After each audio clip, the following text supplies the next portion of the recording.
시청자 여러분 안녕하십니까? 윤석열 대통령 탄핵 심판 변론 기일이 어느덧 반환점에 접어들었습니다. 이번 주에 있었던 탄핵 심판 5차, 6차 변론에서는 정치인 체포 지시 의혹 등과 관련해 증인들의 진술이 엇갈렸습니다. 윤 대통령은 헌법재판소 탄핵 심판에 직접 출석해 군 지휘부 부하들에게 연일 책임을 떠넘기는 모습입니다. 또 3명의 헌법재판관에 대한 회피 촉구 의견서를 제출하며 헌재 흔들기를 노골적으로 드러내고 있습니다. 이번 주 토크오는 반환점을 돈 탄핵 심판 핵심 쟁점을 살펴보겠습니다. 오늘 함께해 주실 두 분 패널 소개합니다. 강우진 경북대 정치외교학과 교수 나오셨습니다. 네, 안녕하세요. 반갑습니다. 이승엽 대구대 사회학과 교수 나오셨습니다. 안녕하세요. 지금 옥중에 혼자 갇혀 있는 그분이 예전에는 변호인 접견 금지 조치가 있었는데 지금은 해제가 되면 경찰이 이제 사건 송부하면서 해제됐습니다. 그래서 국민의힘 비대위원장, 권영세 비대위원장, 권성동 원내대표, 나경원 의원 등 먼저 방문을 했죠. 개인적인 차원이다. 그다음에 같이 당을 함께했던 대통령에 대한 인간적 도리 때문에 가는 것이다. 이렇게 얘기를 했는데요. 네. 이승엽 교수님, 이 지금 국민의힘 지도부 방문은 어떻게 평가하십니까? 책임 있는 정치인들이 그런 식의 꼼수 정치를 해서는 안 된다라고 생각을 하고요. 제가 이제 오히려 그분들이 인간적이고 개인적인 차원에서 구치소를 방문해서 면회를 했다라고 하는데 다른 얘기를 해보고 싶어요. 일본의 수상이 그리고 일본의 정치인들이 2차 세계대전 전범이 묻혀져 있는 신사참배를 하면서 항상 하는 얘기가 개인적인 차원이다라고 얘기를 합니다. 그거에 대해서 우리는 어떻게 반응을 하죠? 말도 안 되는 소리다라고 얘기를 하는 거잖아요. 그러니까 사실 똑같은 얘기를 하고 있는 겁니다. 그래서 저는 이거는 치밀하게 계산된 정치적 행위를 본인들이 하고 있으면서도 이거를 개인적이고 도의적인 차원으로 돌리는 거는 국민을 우롱하고 일종의 간을 보는 거다.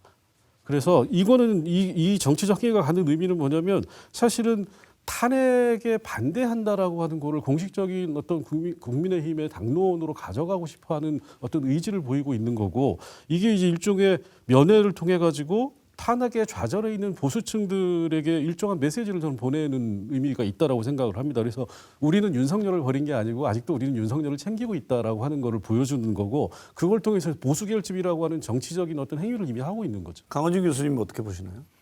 이번 내란으로 인해서 한국 사회는 절대절명의 위기에 처해 있습니다. 한국민주주의는 보수정당 같은 경우도 10년 동안 2번의 국정농단과 이 내란의 주역이 되면서 생존 자체가 위기에 직면해 있고요. 이제 세 번째 개인적 차원으로 보면 국힘 국회의원들도 미래가 불투명해졌죠. 이번 방문은 이런 공동체의 위기에는 관심이 없고 개인의 생존의 위기에만 집중하는 그런 국힘 국회의원들의 모습을 보여주는 현상이라고 생각이 들고요. 만약에 인간적 도리라면 인간적 도리까지 우리가 하지 말라고 얘기할 수는 없겠죠. 그렇다면 조용히 만약에 방문할 수 있었겠죠. 그런데 그렇지 않고 이렇게 국힘을 대표하는 정치인들이 지도부가 이렇게 윤석열 대통령을 만나서 이제 이 옥중 정치를 하고 있다라는 것은 앞서 말씀하신 것처럼 보수 세력에게 던지는 메시지라고 말씀드릴 수 있고요. 그동안 사실 집권 여당은 윤석열 정부 절반 임기 동안에 집권 여당의 책임 있는 모습은 보여주지 못했고 사실은 용산 출장소 역할을 하지 않았습니까? 그것의 연장이라고 보여집니다. 윤 대통령하고 무슨 얘기를 나눴냐고 하니까 나경원 의원 같은 경우에는 나치 같은 야당 이런 얘기 비슷하게 하면서 진위 여부에 대해서도 이렇게 논란이 좀 있었습니다. 윤석열 대통령이 비상계엄 할 때 내가 왜 비상계엄 하느냐 할 때 야당의 독재 이런 얘기를 했습니다. 야당 독재, 입법 독재. 근데 그 정당성을 주장하는 모습과 거의 비슷해 보이는데 이승엽 교수님 어떻게 보십니까? 일종의 전략적 발언이라고 봐야 되는 거죠. 그러니까 지금 이제 그 계엄령과 관련된 그 재판을 받고 있지 않습니까? 그런데 이제 재판에서 자기의 정당성을 주장을 해야 되는데 이제 본인이 생각하기에 자기의 어떤 제도적이고 어떤 법적인 정당성을 주장하는 거에 대한 어떤 부족함이 있다고 느껴졌을 때 취할 수 있는 전략이 뭐냐면 자신의 정당성을 강조하는 게 아니라 타인의 부당성을 강조하는 거죠. 그러니까 내가 어떤 나쁜 짓을 했는데 그거는 너도 알고 나도 알지만 내가 왜 나쁜 짓을 했느냐? 제가 더 나쁜 놈이기 때문에 그렇다라고 하면서 자기의 그 정당성이 갖고 있는 어떤 문제점들을 은폐하고 호도하려고 하는 전략이라고 봐야 되는 거죠. 사실 입법 독재 그리고 나치 같은 야당 이런 건 전혀 성립할 수 없는 형용 모순이라고 얘기를 하겠죠. 야당이 어떻게 나치가 되겠습니까? 강력한 권한을 가지고 파시즘적인 집권 정당만이 나치가 될 수가 있는 거죠. 마찬가지로 입법 독재라는 것은 입법부가 법안을 통과시키면 이것을 집행하는 것은 행정부입니다. 독재라는 것은 행정부에 관한 것이고요. 그러니까 참 안타깝게도 상식과 정의를 주장하면서 대통령이 되셨고, 그다음에 사람에 충성하지 않는다라는 언어로 이제 유명해지셨던 전직 검찰총장 출신 대통령께서 과연 민주주의 기본 원리를 이해하고 여기에 충실한 민주주의자였냐라는 근본적인 질문을 던질 수밖에 없습니다.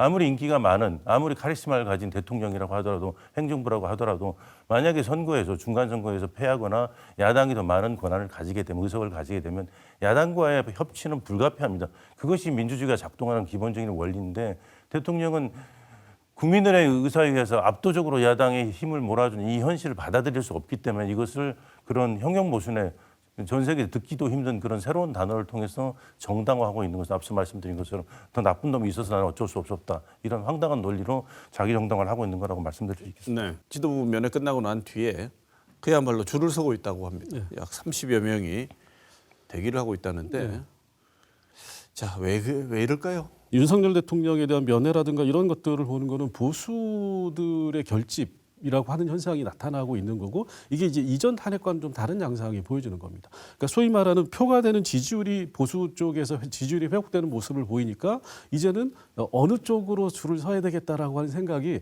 예전에는 탄핵에 찬성하는 쪽의 눈치를 보고 있다가 지금은 이제 탄핵을 반대하는 쪽으로 돌아서고 있는 이런 모습을 보여주고 있기 때문에 그게 이제 줄면의 현상이라고 하는 현상으로 나타나고 있는 거죠. 강훈진 교수님 보시기에도 지금 줄 서는 이 현상이 탄핵 심판 이후에도 계속될 거라고 보십니까? 탄핵 심판 이후에는 이제 새로운 현상으로 전환되면서 지속될 거라고 생각합니다. 이 부분이 이 교수님도 말씀하셨던 것처럼 안타깝게도 2016년 우리가 탄핵 광장에서 당시 한국 민주주의가 전 세계 찬사를 받았지만 5년 이제 넘어서 지금 7년, 8년, 10년 가까이 지나면서 한국 민주주의가 이 시대의 그런 중요한 기본 원칙이 돼서 모든 사람이 민주주의의 원칙을 수용하고 그 틀 안에서 경쟁하는 민주주의의 바람직한 모습으로 이것이 정착되기보다 민주주의가 정파적 도구로 격화되는 이런 현상을 우리가 지금 겪고 있는데, 특히 이제 계엄 쿠데타의 공범이었던 여당이 문제 해결을 하지 못하고 이 문제를 장애 정치를 통해서 이제 우회하려고 하는 여당의 아주 빈약한 모습을 보여주고 있지 않나 이런 생각을 하고요. 그런 면에서 우리가 국정농단을 통해서 과연 무엇을 배웠는가, 과연 한국의 보수가 이런 질문을 던질 수밖에 없고요. 이런 시도는 장기적으로는 저는 성공하기 힘들다고 생각합니다. 네.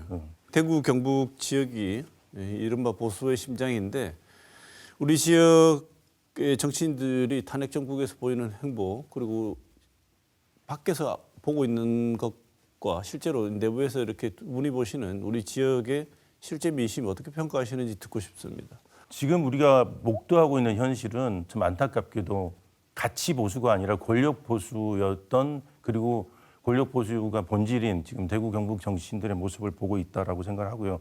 계엄 해제 결의안에는 2명만이 찬성을 했고요. 그다음에 탄핵 소추안은 전원이 불참을 했고, 그다음에 TK 국회의원 중에 15명이 대통령에 대한 체포를 막겠다고 관저로 몰려가기도 했습니다. 그렇죠?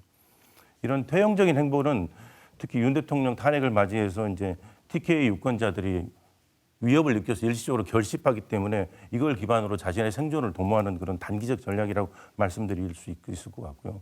2016년 탄핵 과정을 거치면서 정치적 괴멸 수준까지 갔던 한국의 보수, 특히 이제 대구 경북의 보수가 과연 무엇을 배우는가, 보수의 가치는 무엇인가, 이 공동체의 위기 속에서 우리는 무엇을 지켜야 되느냐. 그래서 국정농단을 통해서 무엇을 보수했나, 한국의 보수는. 이렇게 안타깝게도 이런 질문을 던질 수밖에 없고요. 사실 우리가 너무나 당연히 아는 얘기지만 보수의 가치는 공동체와 헌법입니다. 사실은. 이 국정농단이라든 이런 내란 사태에서 가장 분노하고 가장 저항해야 되는 게 사실은 보수 정치인입니다. 보수 정치인. 그런 면에서 지금 우리가 역설적인 상황을 목도하고 있다라고 말씀드릴 수 있을 것 같아요. 네. 조금 전에 말씀하신 이 보수라고 하는 집단이 한국 사회에서는 저는 개인적으로 보수와 진보해서 이제 국민의힘과 민주당을 얘기를 하고 있는데, 저는 이렇게 이념적인 어떤 기준을 가지고 두 집단을 나누는 게 적절하지 않다는 생각이 들어요. 국민의힘이 보수적인 가치를 가지고 있느냐? 저는 보수적인 가치를 보여준 적이 별로 없다라는 생각이 들고, 마찬가지로 민주당 같은 경우에도 세월호 사태 이후에 탄핵 이후에 정권을 잡아가지고 진보적인 가치를 보여주는 듯하지만 사실은 자기들의 권력을 유지하기 위해서 사실은 국민들이 원하는 민생 정치와는 전혀 다른 현안들을 가지고 5년간 헛발질을 해온 거잖아요. 그 헛발질의 결과가 이렇게 나타난 겁니다. 사실은. 그래서 저는 지금 현재 대구 경북의 TK 정치인들의 행보라고 하는 거는 결국은 보수적인 가치를 지향하는 게 아니라 내가 앞으로 있을 다음번 국회의원 선거에서 당선될 수 있을까라고 하는 권력 유지에 대한 어떤 욕망을 가지고 이제 행동하는 거기 때문에 저는 앞으로 이 사람들의 행보라고 하는 거는 결국은 이제 보수 세력이 얼마나 결집하느냐에 따라서 보수 세력의 결집도에 따라서 자신들의 본격적인 탄핵 반대 행보를 가속화할 것으로 저는 그렇게 생각하고 있습니다. 네.